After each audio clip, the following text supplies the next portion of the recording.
Alright, welcome. As you know, we are at the third round of the Betts Evinrude Team Series, the Lake Macquarie round. With me I have two gun anglers for this weekend, that's for sure.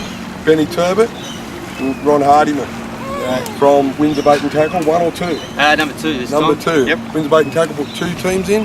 Every comp they have actually performed really well. Now you guys, let's run through a quick, what you did. You obviously pre-fished?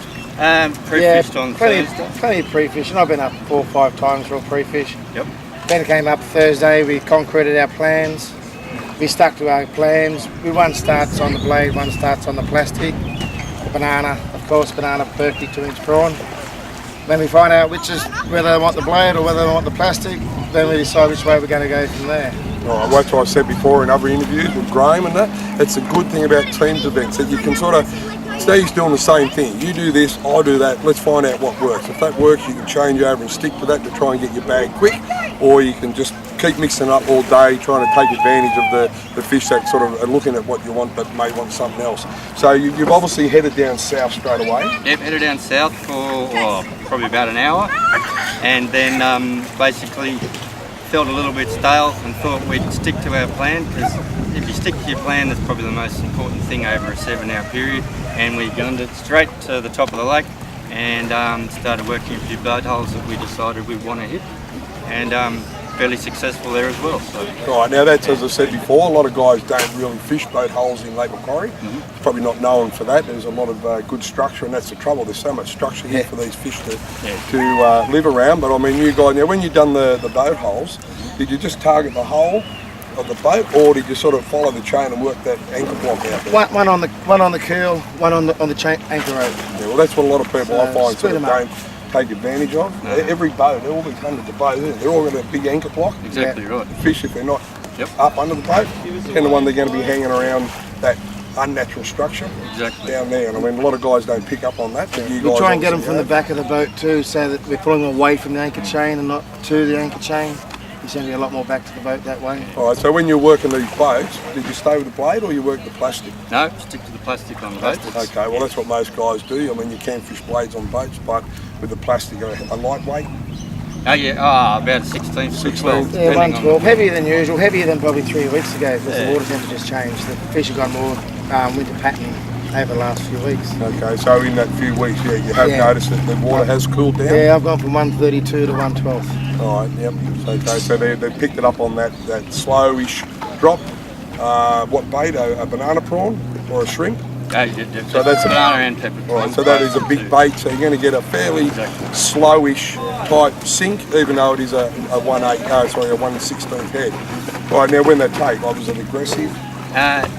Actually 50-50. Most of the time the fish was sitting on it. When you go to lift, the weight's there, then you set the hook. A couple of other times the fish actually haven't been underneath the boat, they've been on the bottom, because of the water temperature's dropped, it's pushed them down a bit. So basically a few more aggressive strikes. If we'd found they were schooling up under the boats, the fish are more aggressive, because they don't want the other fish to get the lure. Yeah, you get in first. It's like the old pecking order. Exactly right. And that's it. All through experience, you'll find that you don't always feel the bite. I mean, as you said, you lift it up, you just got weight there. I mean, it's the way it is. Exactly. All right. Well, what you've done, I mean, you cracked it with that.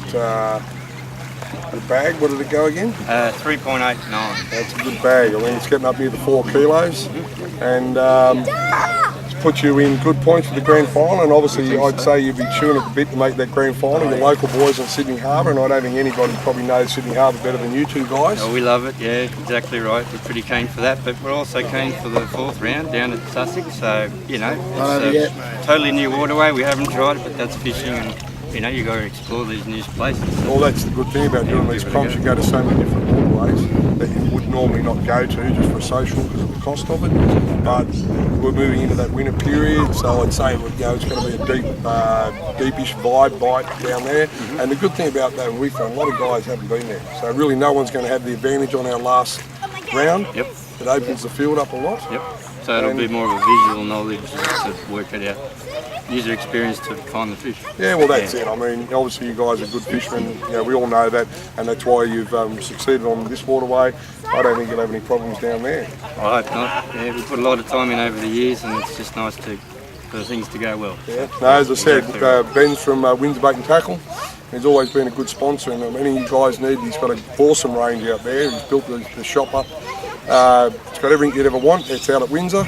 You can give him a phone call, and I'm sure he's going to help you out with the gear that you need. Anytime. Anytime, there you go, anytime. It's an open offer. Now, one thing I have noticed with you guys, Yep. we've all got gates. We do for I some bet you reason. can't fish without one, mate. That's it. eh? We've been trying to look like you since day one. I don't blame you. This guy, look, this is a colour, he looks a bit Yeah, like me. I but got a few more years for that. there you Yeah, go. I might go to some purple, I think, mate. Pick up the boat. All right, now, well, that just about wraps it up. As I said, we've had an awesome comp, Fantastic. and good to see you guys. Congratulations. Thank you, Mark. And as I Thanks, said, $3,000 plus your blue eye vouchers, not a bad earn for a few hours fishing. Beautiful. They are very happy. That's what it's all about. Exactly. Excellent. All right, Yeah, thanks, guys. Thank you. Good time. Not a Cheers. problem. Thanks, See you mate. later. Excellent. Wow.